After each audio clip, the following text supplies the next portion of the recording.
iniiyak nung Sanctions from United States. itong si Carranza. Yan yung kamukha ni Leila de Lima na pangit, na matanda, na mukhang walang dilig. Yan yung nag-deny. Yung nagbasa ng denial ng ICC sa lahat ng mga motions ni Pangulong Duterte or ni Kaufman para makalabas pansamantala si Pangulong Duterte, at nakita nga talaga natin sobrang bias talaga noong ng kanilang decision, considering na ang pinag-uusapan natin dito is human rights violation. Si Pangulong Duterte bilang isang akusado pa lang na hindi pa nabibigyan ng araw kung kailan yung talagang trial niya, halos 1 taon nang nandiyan na mag-isa lang sa kanyang malamig na kwarto, considering na human rights 80 anyos na siya, hindi na siya kumbaga hindi na siya malakas. Kung si Bato de la Rosa nandiyan, kaya niya sarili niya. Pero si Pangulong Duterte hindi at 80 plus years old, talagang kailangan meron na siyang help. Kailangan talaga meron na siyang 24 hours na na kasama na nag-a-adhere sa kanyang mga whims or pangangailangan. Oo, so dininay nila ito sa isang 80 plus years old na matanda na dati pang presidente at mahal na mahal ng mga Pilipino. Kaya sabi namin, tangina nyo, makakarma din kayo. O eto na nga, dumating na ang karma nila. O tingnan nyo ang nirereklamo ng mga hinayupak. Is designated to block property and to ban immigration. And essentially, they are intended to block our accounts, bank accounts, not only in the United States, which for me is of no significance, but also in Europe. But the thing is that in Europe, the accounts we have are in European banks that normally should work independently from any policy from the United States. So at the beginning, I was called from the bank. I wouldn't. Diba? So, ang nangyari, the United States, nagbagsak ng sanction sa kanila. Diba? Nagbagsak ng sanction sa kanila. Ngayon, ang pinagtataka daw nitong mga ito, yung mga pera namin dito sa Europe, in euros. In euros yung namin, yung pera namin dito. Nagtataka kami, bakit? Nakareceive kami ng tawag mula sa mga European banks na kung saan yung mga pera namin.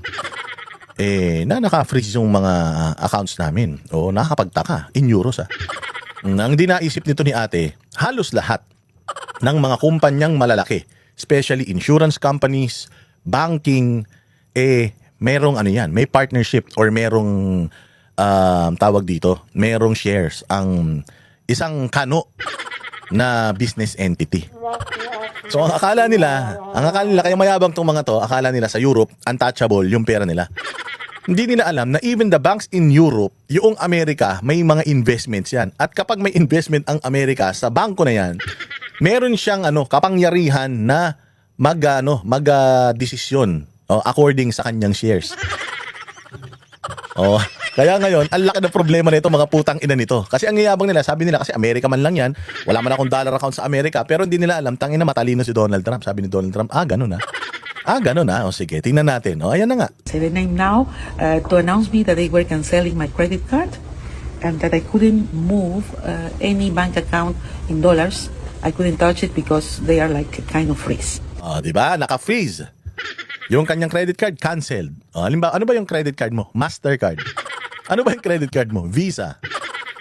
Ano ba yung credit card mo? Ano ba yung mo? Ano ba yung bangko na ano ba yung bangko mo? Ang bangko ko is for example, ano ba mga bangko sa Amerika?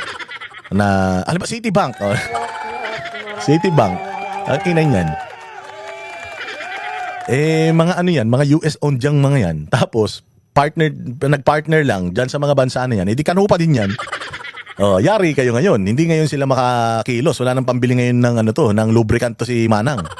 Mukhang tuyot na tuyot pa naman yan. Kailangan niya ng mga pampadulas. Yari siya. Well, and then we discovered that I couldn't make even an Uber. I couldn't ask even an Uber meal or an Uber taxi. I couldn't use Western Union where... Putang ina nyo. Hindi sila ngayon makapag-Uber Eats. Gago ka ba? Sino may-ari ng Uber? Putang ina, Amerika. Ang ina nyo naka-spread out ang mga businesses ng Amerika. Hindi porket nasa Europe ka. Pucha ina, sikat na sikat pa naman dyan. Uber. Walang Grab dyan Walang Angkas, walang Joyride. Pucha, Uber lang. O meron mga app yung mga taxis nila dyan. Pero iba kasi talaga pag Uber sobrang secured ka sobrang safe ka. So kayo, and then in all over the world, Uber talaga ang sikat na sikat. And that's an American company, tanga. Oh, to yari siya ngayon. Normally, I send money to my country for the maintenance of my house. Simply, Western Union has freezed my money without any explanation. Gulat na gulat siya. Hindi pinris daw yung pera niya ng Western Union. Kung di ka ba naman tanga, Western nga eh. West. Saan ba ang West? Oh, di ba Western, ang may-ari ng Western Union, Amerika? Oh, yari kayo. So, gulat na gulat sila. Akala nila, tangina, yari tayo nito. Akala ko, porket nasa Europe tayo, hindi tayo maapektahan ng sanksyon ng Amerika. Pucha, nakaabot pala yung galamay ng Amerika diyan sa, sa Europe. Pucha yan, kahit sa Russia, mamali-mali ka lang, makalagpas ka isang hakbang lang. Border ng ng isang probinsya ng Russia yung mahakbangan mo dahil nasa Europe ka, malapit-lapit na yan, border na lang yan eh. Bigla kang napunta ng mga border ng Russia, napahakbang ka ron, pucha, kulong ka. They don't receive calls, they don't say nothing. Simply, it's done.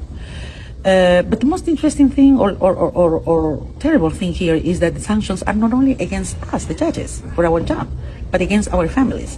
In my case, they affected also my daughter. Oh, putang ina ka. Tinan mo? Oh, ngayon nagagalit ka dahil dahil daw yung sanction daw sa kanya hindi lang sa kanya kundi sa mga pamilya nila. Oh, putang ina mo. O, hindi ba ganyan din yung ginagawa nyo kay Pangulong Duterte? Dahil sa panggigipit nyo kay Pangulong Duterte, hindi nyo lang ginigipit ang pamilya niya or siya. Ang ginigipit nyo, pati pamilya niya. Pati yung mga Pilipino na nagmamahal sa kanya. Putangin na nyo, you reap what you sow. O, ngayon nararamdaman mo na kapag ginipit ka, hindi lang ikaw ang apektado, pati pamilya mo. Trabaho nyo yan, gawain yan eh. Nanggigipit kayo eh. Pangulong Duterte, may request, ginigipit ninyo. O kita nyo kung gaano kahirap yung ginagawa ng mga anak niya na kailangan magpalit-palit para lang magpunta dyan. Sila din apektado sa ginagawa nyo eh. O si Pangulong Duterte, kung inilabas mo yan, tapos ang pamilya niya naglagay ng mga tao na mag-aalaga sa kanya, do you think kailangan pang umalis nila Inday, nila Pulong, madalas para lang bisitahin yung tatay nila, lalo na ng ganun katagal? Hindi na nila kailangan magstay dyan ng sobrang tagal. Kasi nga, alam nila na yung tatay nila is well taken care of. Pwede na rin sila mag-cellphone, mag-video call. Kaya lang hindi dahil sa political pressure na ginagawa ninyo sa Pangulo ng Bayang Pilipinas na pinakamagaling, apektado lahat. Marami pa nga mga Pilipino na umalis sa trabaho nila para lang mag-focus dyan sa Duterte Street eh. So apektado lahat. So ikaw naapektuhan yung anak mo, pamilya mo, buti nga sa'yo. Ang ina ninyo wala kayong mga prinsipyo eh. Visa. I have a daughter who is a high-level professional also, and they sent an email to her saying that prudently they have canceled her visa without any explanation. So to the United States. So anong pakiramdam ngayon na yung gawain nyo nararamdaman ninyo? Anong pakiramdam ngayon, ma'am? Tangina nyo, pakyo kayo, mabuti nga sa inyo. Didn't here to go in for some capacity building, giving conferences or making business in United States. She's an international lawyer, so it's really the most sad part for me of the sanctions. And also I have heard from my colleagues that the sanctions have affected their husbands, their wives, other children, etc. So this is the worst part. For me, I don't have I come from Peru and Latin America, and we are not so used to have these digital accounts. I don't have PayPal, I don't have Amazon accounts, but my colleagues, they have, and they now cannot use their accounts. Also in my country, I cannot move my accounts in dollars. They say that I am ineligible to move my accounts, my own accounts. So this is the way we cannot buy flight tickets, etc. Just to highlight that why the judges now and this court is not deterred, because at least in my case, and I think that I am speaking for my colleagues, we don't think, at least me, I am not here because I need the job. I'm not here because I need the money. I'm here because I feel that I have a mission for humanity. The work of the International Criminal Court is for humanity, as Nelson Mandela said. The cause of the International Criminal Court is the cause of humanity. And this is why we are resilient, and this is why we need not only to stand together as judges, but the entire international community needs to do that. Ulul! Ang ina nyo, kayo lang. Interest mo lang yan eh. Anong humanities ang sinasabi mo? Gago, wala nga kayong humanitarian ethical standards eh. Putya, humanities. Ang hinihingi ni Pangulong Duterte sa korte ninyo is humanitarian considerations dahil matanda na yung tao, akusado pa lang siya, pero kailangan nakakulong na siya diyan. Hindi naman siya humihiling na i-release nyo ako, ibalik nyo ako sa Pilipinas. Hindi naman siya humihiling na gano'n. Hinihiling lang ng kampo niya, lumabas siya from that detention facility because it will deteriorate his health. Yung kanyang mental health, yung kanyang physical health, dahil mag-isa siya dyan, magdi-deteriorate kapag mananatili siya dyan na nakakulong.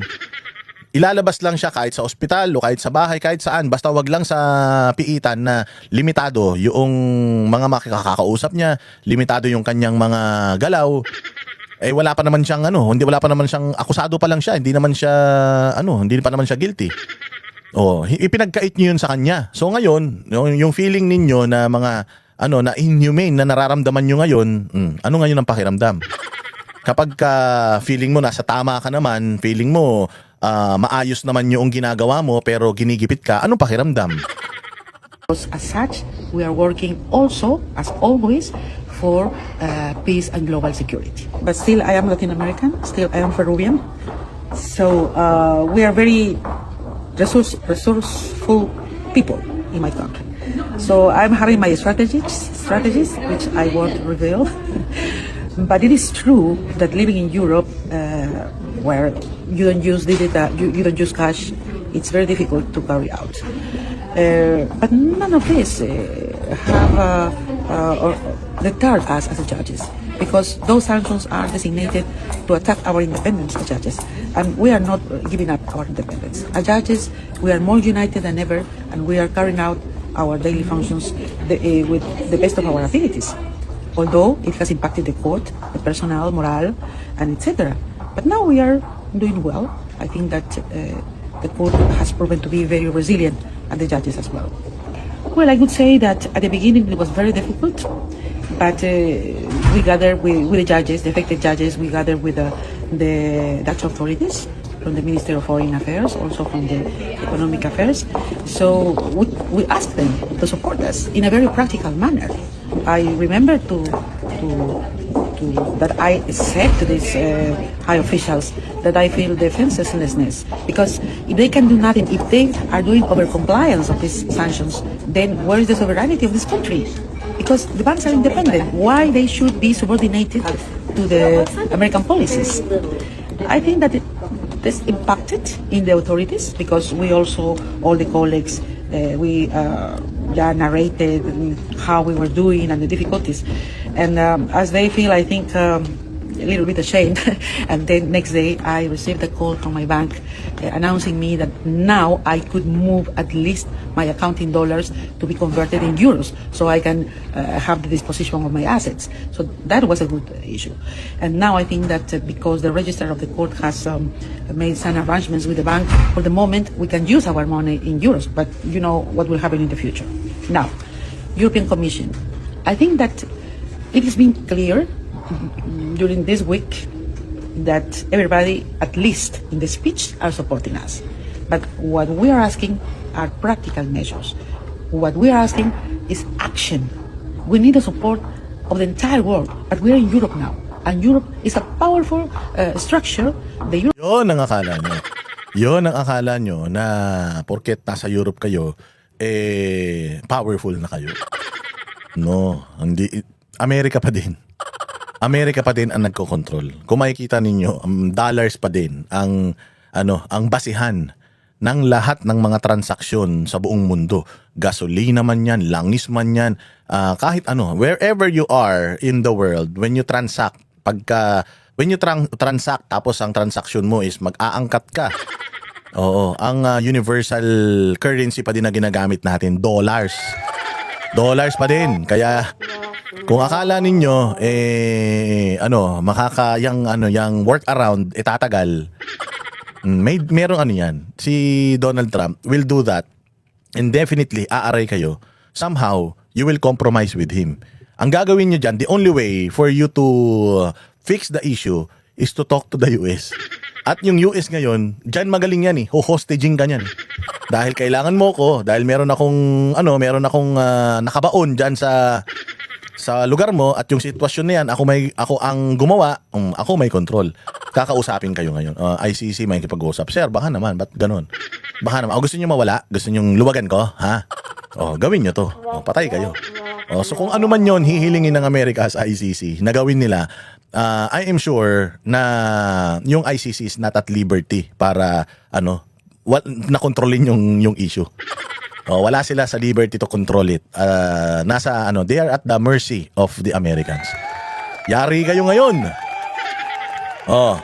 So ngayon, nananawagan itong mga buwaka ng ina nito na tulungan sila ng buong mundo para ipaglaban yung soberanya ng ICC. Putang ina ninyo. Ang Pilipinas may sariling soberanya, pinakialaman nyo.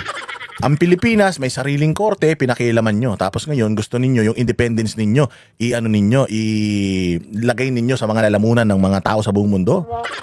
Ulul! Political kayo.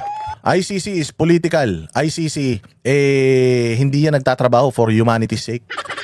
Pera-pera rin yan. Kaya kita mo, umaaray sila. Nung pera na nila yung ginalaw, yung pera na nila yung sinakal, tinan mo, nag-araya ng mga putang ina. Bakit? Kasi mga mukhang pera. Yari. Yan ang napapala ninyo.